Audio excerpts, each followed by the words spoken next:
Words are our tools. They come, words, readily to us, and we much prefer them over actions as they use so little energy.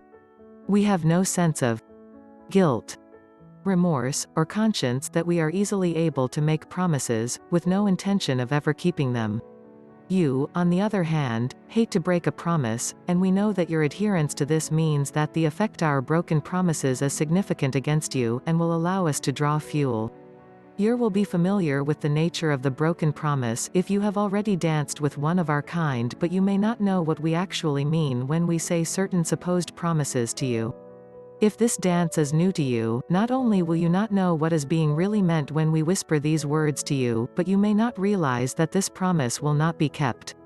Here are the most used promises we issue, that we always break, and this is what we really mean when we say them. 1. I will always love you. I know that you love to hear such bold proclamations because they appeal to you as a loving devotee. I won't always love you. In fact, I will not even begin by loving you because I am incapable of feeling what you know to be love since it has been denied to me as an option. I understand what love is to you, however, because I am surrounded by people like you telling me what it means, and it appears in books, on the television, on the internet, in films and advertisements. It is easy to understand what love means to you, but impossible for me to feel it, and therefore I can never love you. What I mean when I tell you this, is that, I am telling you what you want to hear, so you will remain with me and provide me with the fuel that I crave. I am telling you that I will actually always want you, so long as you give me what I need. My desire to be with you is entirely conditional on you furnishing me, my ego, with fuel. 2. I will repay you. I will borrow money from you, because of my sense of entitlement, since either I have none and I want yours, or I have plenty and still want yours. If I have no money, I need it, and therefore I will want to borrow it from you. I will, of course, promise to repay you, in order to induce you to lend it to me in the first place. I will then make repeated promises to pay you. I am a little short this month, I will have it for you next month. What do you think?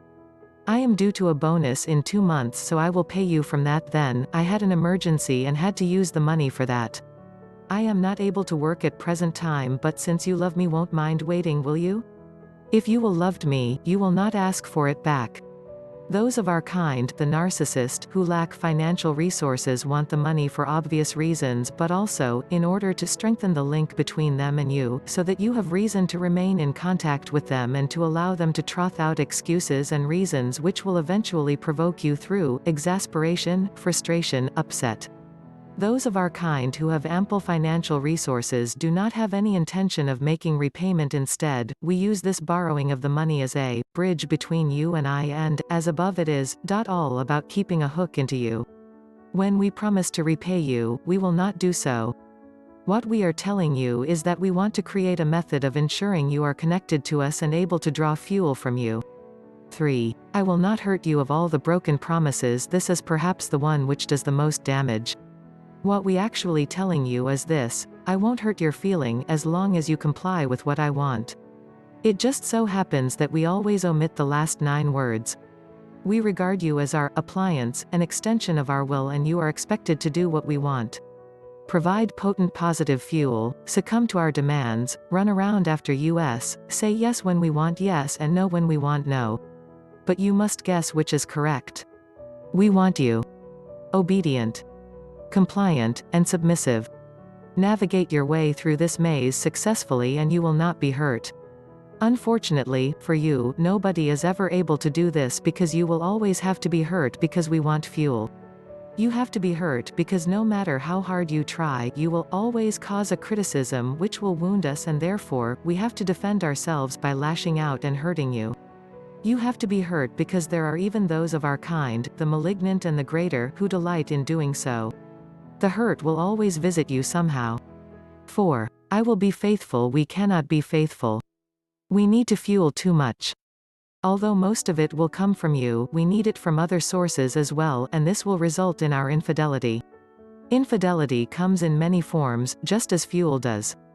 To some it may be sharing long and intimate conversations, to others, it is a kiss, to others, it is sexual touching, and to others, it is full-blown sexual intercourse. Our desire for fuel, combined with our massive sense of entitlement and our failure to recognize no boundaries, means that we will be unfaithful. Add to that our lack of accountability, our failure to feel guilt or no remorse, and you stand no chance of ever ensuring that we remain faithful. We say this because you want to hear it. This is most often used after we have been exposed as committing an acts of infidelity, and we are concerned that you will leave us and thus take away our primary source of fuel, when we have not secured a replacement of you yet. We will pledge that we will be faithful moving forward in an attempt to prevent you from causing a cessation to our supply of fuel. These are empty words.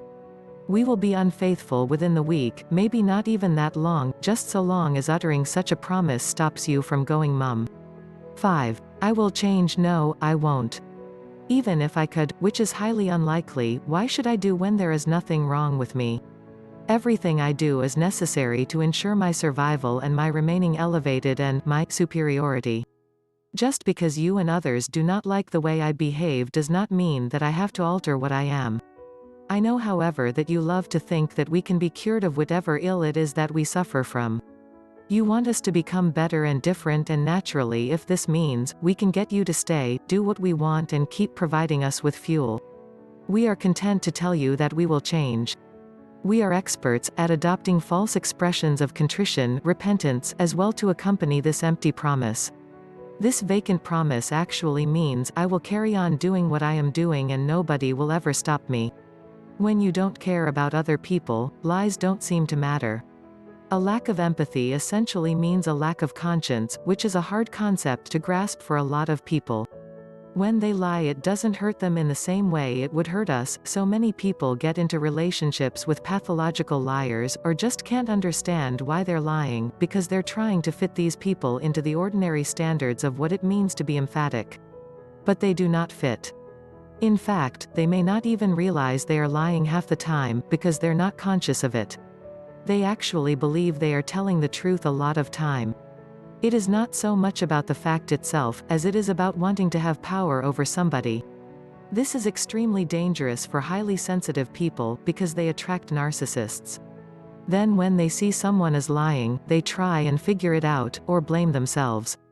Once the lies start, it can end with the victim being gaslighted, which is essentially when they are told over and over again that their version of reality is incorrect, and they begin to believe the warped truth of the abuser. The great power of relationships is when you can tell the truth to one another, and trust each other, and be authentic. With pathological liars, you can't trust them.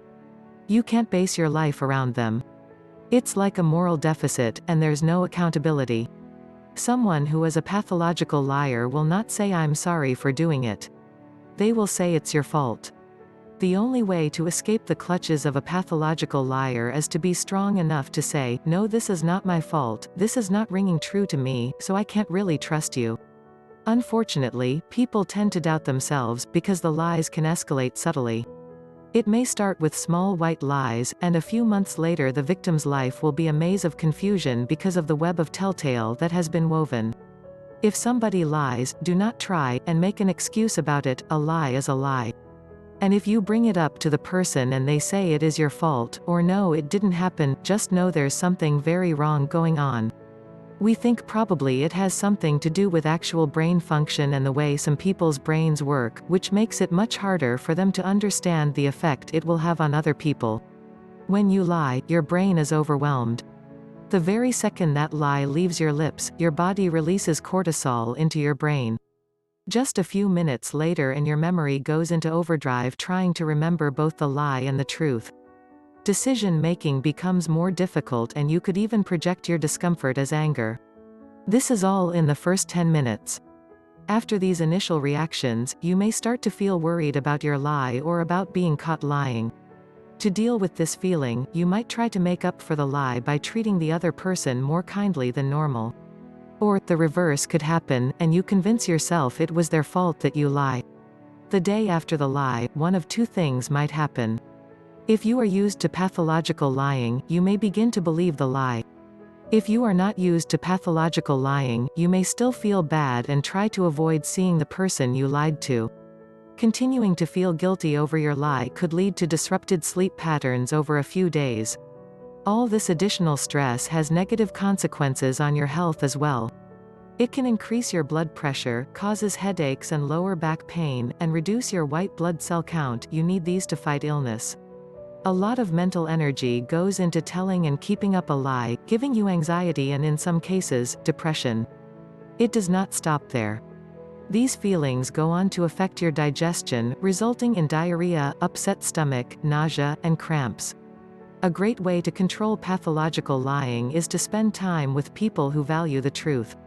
Having friends who prefer to hear the truth and who encourage you to tell the truth can be really motivating. And if all else fails, think of your health. People that lie, behave in an extreme and unacceptable way, and have a powerful feelings which they cannot control. He experiences chronic, almost pathological jealousy. Subscribe, like, share.